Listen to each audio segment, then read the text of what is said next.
In the name of the one holy and living God, amen. We've had a really intense couple of weeks, between standing in long lines to vote, to waiting for results, to hearing news sounding more alarming by the day about increasing COVID numbers. I don't know about you, but I'm tired. I've been watching too much TV, I've been stress eating, and I could use some recovery time from all that has happened. I feel like I need a kind and gentle Jesus story today, something like I'm the good shepherd.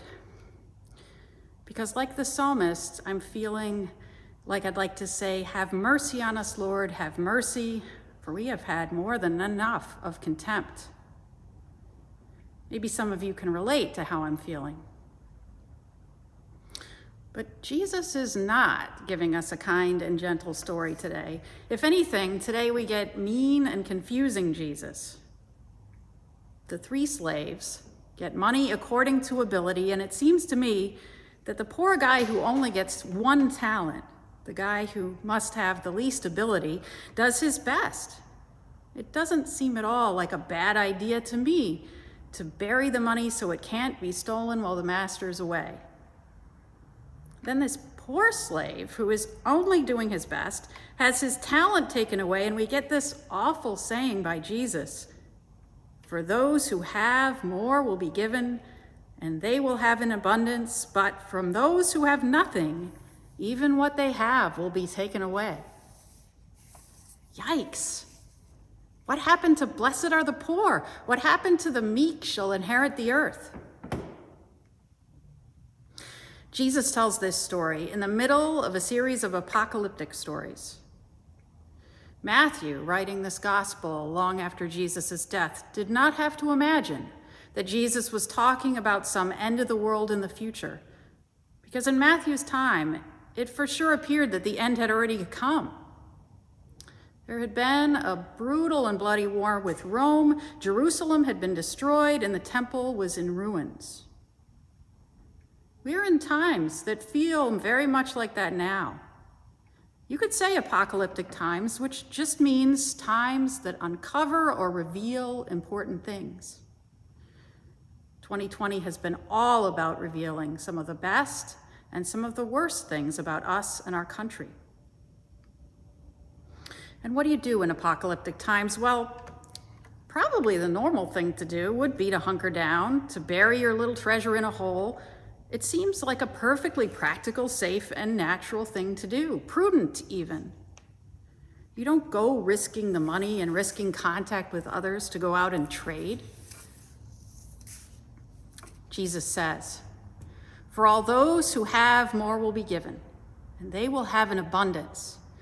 But from those who have nothing, even what they have will be taken away." The thing is, none of these three slaves were given nothing. They were all given something. In fact, more than something, because a talent was the equivalent of more than 15 years' wages for a laborer. So even the servant with one talent had a lot of money.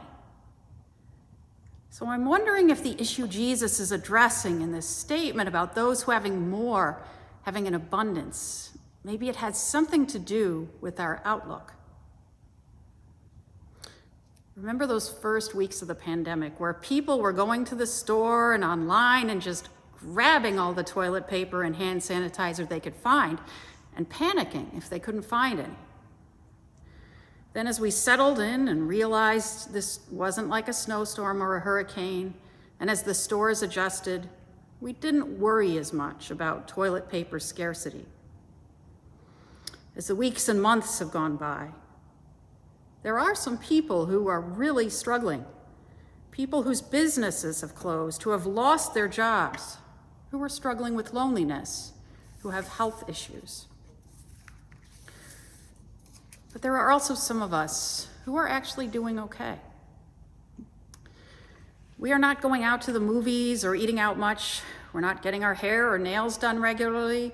And even as we feel maxed out in some ways, too many screens, too much being our kids' teacher that we never planned to do, too few hugs.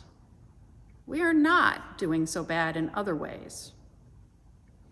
Some of us may actually have a little extra during this time of staying in and living simpler. The extra could be money, could be food, it could even be time or space. And the natural things to do in anxious times would be to just hold tight, to hang on to whatever extra we have, to squirrel it away, bury it in a hole for later. Because we probably feel we don't have very much extra, and who knows what next year will bring, and that seems like the prudent thing to do. But this is not what Jesus is asking us to do in today's gospel. Jesus is telling us to take the gifts we have been given and go out and trade with them and make them grow. Christ Church knows about this sort of generosity, about this sort of finding the extra and giving it away. Jim Bliss talked about it last week in his stewardship story, about how people from the church got together with people from the local community and found enough extra money, land, and sweat to build a playground on the church grounds. The church also found extra space for a winter shelter that helped a bunch of neighbors get off the streets. And as that ministry grew and needed a safer space during the pandemic, the county jail found unused space. And isn't that a wonderful thing right there, that the county jail has extra space, and they moved the guests in there. Christ Church is still involved with Barbara Ann Fonts delivering and coordinating deliveries of food to the shelter residents every month. And as a result of this move, the city is now able to house even more people to meet the need during this time. This is what happens when we take our extra, our riches, our talents, and trade them away. We often find these resources grow by leaps and bounds.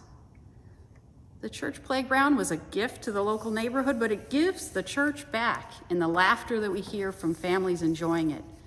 In the connection it gives the church to our neighbors. In the good feeling any church member can get just by looking at it and feeling proud of what you have done. Same with the shelter. You can't see it from the church anymore, but you can know that because of this church, because of your participation in the life of this community, over 100 people are safe inside, no longer having to sleep in the street. The same kind of practice has worked amazing things in my life. When I started getting the call to priesthood a few years ago, it just seemed impossible to be able to take that mental leap for our family, to give up my income and even to add another tuition.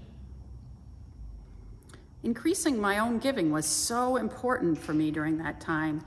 Seeing that I could do it gave me such a sense of freedom and possibility, and it helped me to see the way forward to where I am now. And strangely, going from 5 to 10% was much easier than going from 1 to 5%. Giving has been so important for me that even though I don't have what you would call regular income right now, I have continued to do it with whatever comes in, because it gives me so much hope. It makes me trust that things will continue to work out. God has given us all such riches. And God continues to do that, even when we think that we're all tapped out. Remember how I mentioned that I was tired? This past weekend, the weather was so beautiful and warm, and the outdoors was calling to me, but I had too much work to do, and I was just too tired. Finally, after classes on Monday, I answered that call, and I went out on my bike, took in the sun and the beautiful foliage. I traded some of my extra time that I didn't think I had, and God answered by filling up my tank and giving me back my strength and energy to keep going.